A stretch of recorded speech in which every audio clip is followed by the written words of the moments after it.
I guess it's about time I get this F-14 video over with so I can move on and make videos on more interesting aircraft like the Ligma 5 and the Ariete. But the F-14, man, it's just not been fun to play right now, and mostly because of the Matchmaker and just how the game is right now since the initial release of the F-14, but also in small part due to the F-14 itself, which we're going to get into a little bit later. For now though, let's talk about that Matchmaker. Pretty much every game you're going to be getting in is F-14 versus F-14 in some capacity. Sometimes you'll have more F-14s on your team than the enemy team, and sometimes vice versa. And ultimately what a top tier game comes down to right now is how smart are the F-14s on your team. And if you have the better players, then obviously you're going to win because most of your players are in F-14s, and odds are most of them aren't exactly the most particularly well-seasoned top-tier players, just because this is such a hyped aircraft. Everybody wants it.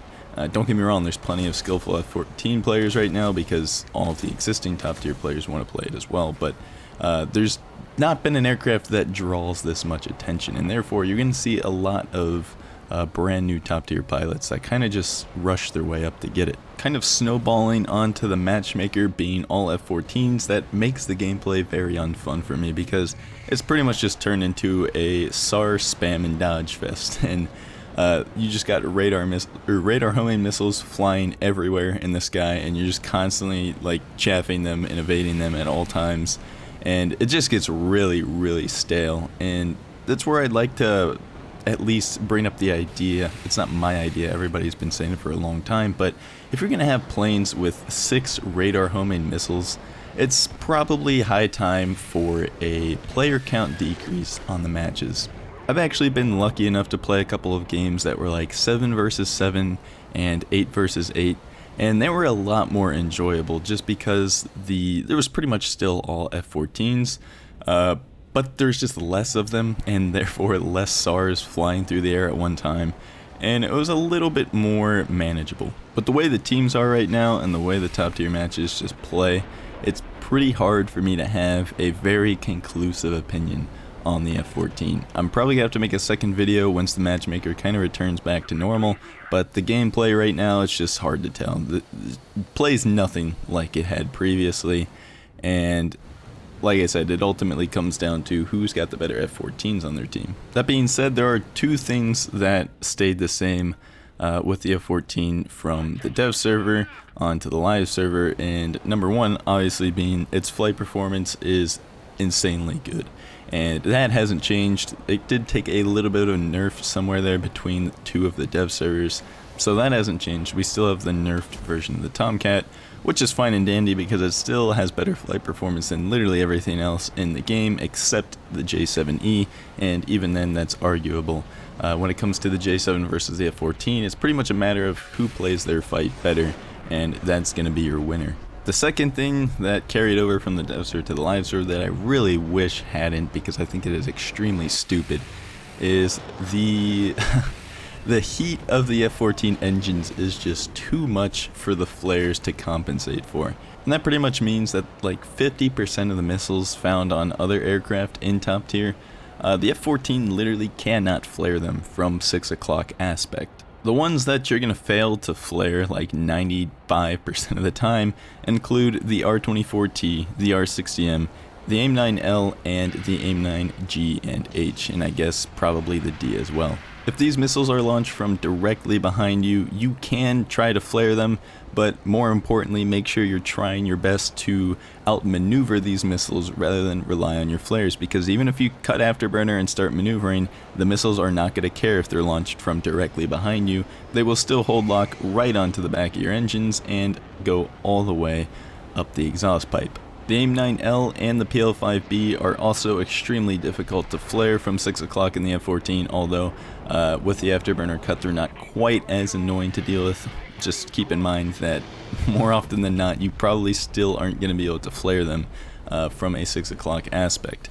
More than likely, the best thing to do when any of these missiles are launched at you from the perfect 6 o'clock position is to try to change aspects. Try to get that missile more side onto your plane, and that way maybe your flares with the afterburner cut will be a little more effective. If you don't have the room to do that, because most of these missiles probably are 2-kilometer range missiles, and therefore they're going to be launched from pretty close and you're not going to have time to turn.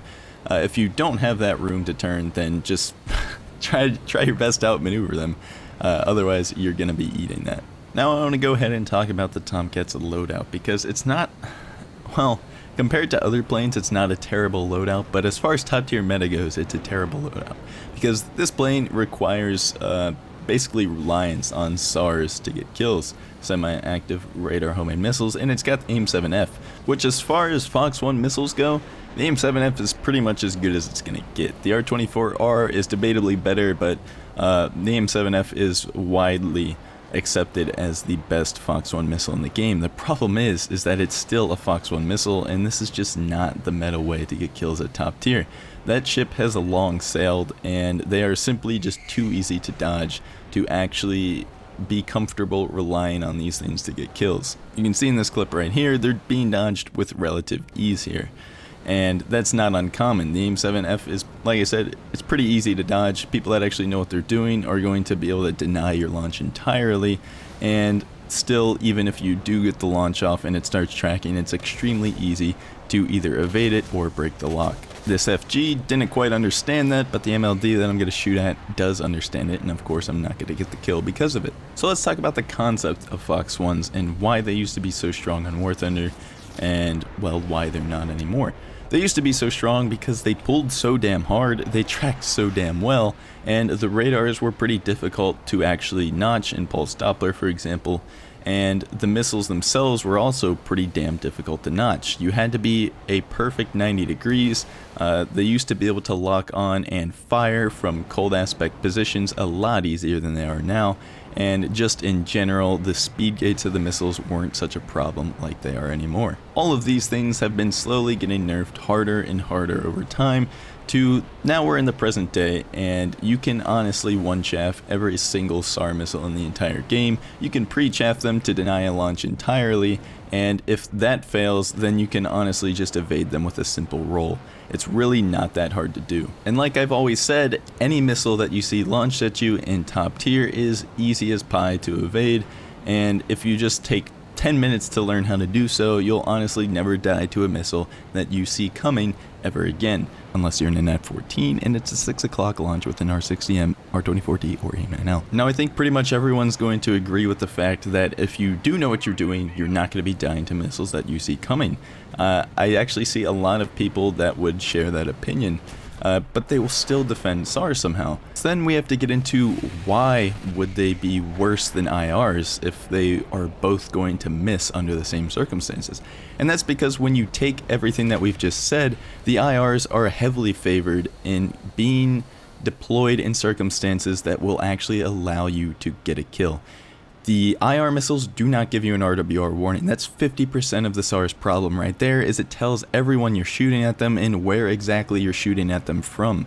And therefore, it's damn near impossible for your target to not know the missile's coming. And like we've just said, if they know the missile's coming and take 10 minutes of practice to defeat it, they're always going to defeat it. You can see on screen right here, this F-14 is shooting, I think, 3 Phoenixes at me, or maybe a mix of Phoenixes and AIM-7s, and I honestly just dropped 2 chaff right there, and there goes half of his entire arsenal. I was able to do that because my RWR was going off, and I just look in the direction and see the missile trail, and therefore I can now easily counter that missile. There are a handful of categories that missiles need to have in order to be considered quote-unquote meta, in my opinion anyways, and that is, they need to have good range, they need to not give an RWR warning, they need to be able to pull at least 20 Gs, preferably 25 or 30. They need to have very short motor burn times, because even if the missile does have good range, if that motor is burning that entire time and you see a giant missile diamond and smoke trail on your screen, you're still going to be able to see it very easily.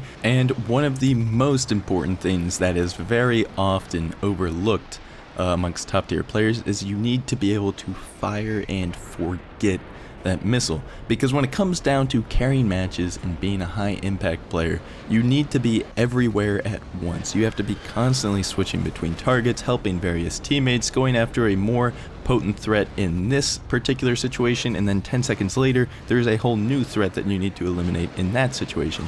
And if you have to guide a missile into its target and sit there flying towards that target for 5 to 10 seconds even, that is going to be a significant problem when it comes to being able to contribute to the match and carry matches themselves, or yourself rather.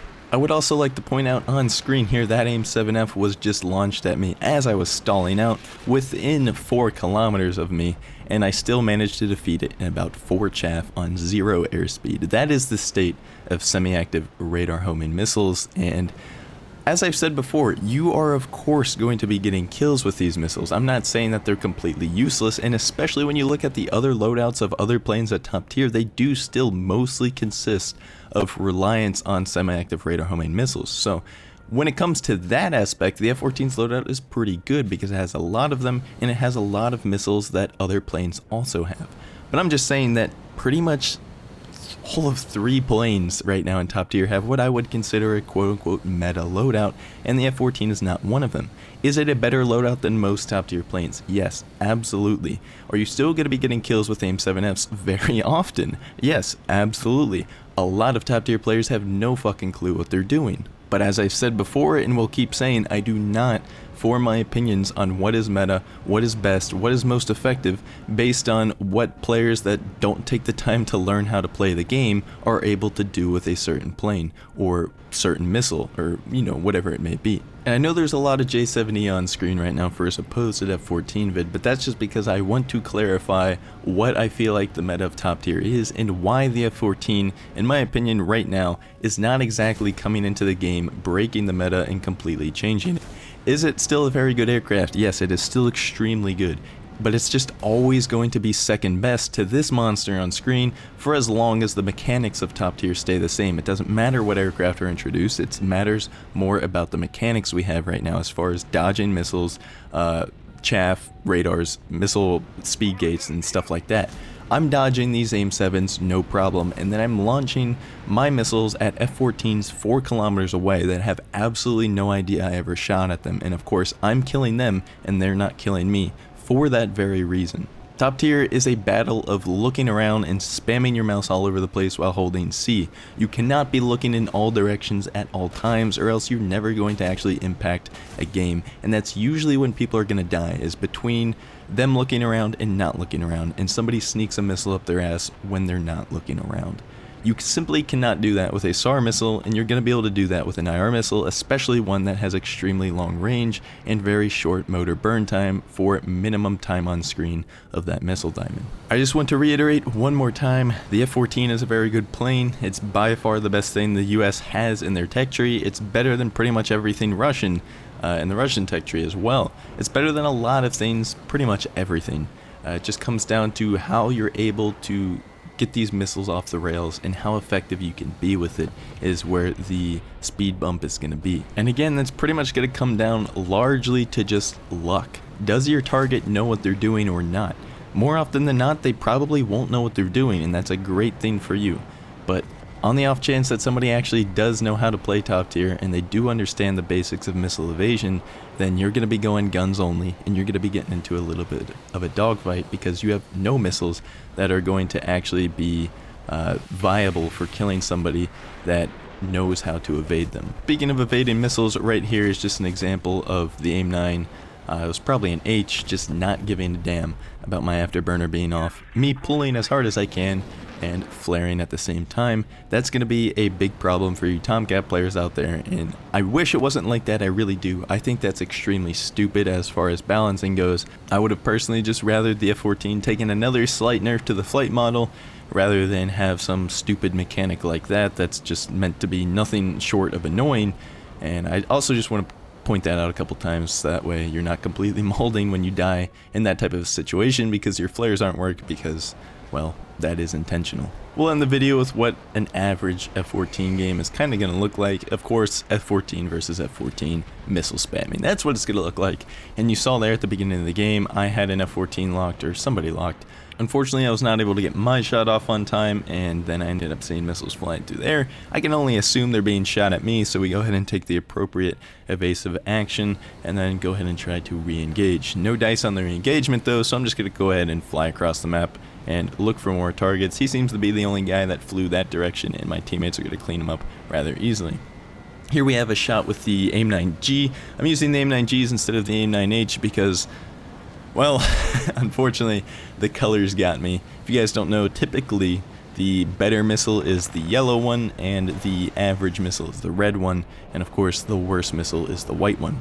For some reason, the AIM-9Gs are yellow and the AIM-9H is red on the loadout screen, and so I was playing a long time with AIM-9Gs and didn't even realize it. They're pretty much effectively the same thing, and they will do the same stuff. For example, a 6-kilometer on the deck shot on a slow-moving F-4J. Now this is absolutely almost a meta missile. It does have very long burn time, which is the main problem of the AIM-9G, because the missile marker stays on screen for a very long time, and given that it's only 18 Gs, it is extremely easy to outmaneuver, and on top of that, most planes are still going to be able to flare it. If it weren't for those two things, then the AIM-9G would be extremely good, because it's got that no G limit on launch, it's got the very wide cage for the seeker, and of course it does not give an RWR warning, so if it was just a little bit better, man, I would love this missile. Unfortunately, it is what it is. We are going to go ahead and take another AIM-9G shot on the F4. Gotta kind of watch for those mountains. Had I launched right there, the missile would have just tracked into the mountains because it doesn't know any better. It's just going to go ahead and pull the lead required to get that Phantom. Phantom kind of engages somewhat of a dogfight. I think he just does like 1 or 2 turns here and then continues flying away, which is completely fine. It'd be suicide to try to dogfight an F-14 in the F-4E. He is going to give it his best shot, but he has no speed left to actually evade and ends up getting cleaned up by teammates. And that's pretty much the average game in the F-14. You have a bunch of other F-14s, and they kind of just slug it out with SAR missiles. And whoever doesn't know how to evade loses. 2 more things I forgot to touch on real quick about the F-14 as I finish this game out. I think I just end up getting a gun kill or maybe an assist on this Su-17, and the game ends. But the AIM-54 Phoenix, don't use it, man. I know a lot of people love the Phoenix because it's got great range and everything, but it's quite literally as easy as a red top to dodge. So if anyone sees it coming, and there's no way you don't see it coming, they're going to be dodging it pretty easy. You might get a kill if they're just tabbed out or something, that's fine, but you'd be doing that with any missile. The F-14 radar, pretty good, but not quite as good as it was on the dev server, particularly TWS. TWS is significantly worse than it was on the dev server, but it's still pretty much better than everything else you're going to be fighting. That's the F-14 for you guys. I'll probably have a little more detailed video when the spam dies down, but until then, I hope I'll see you in the next video. See ya.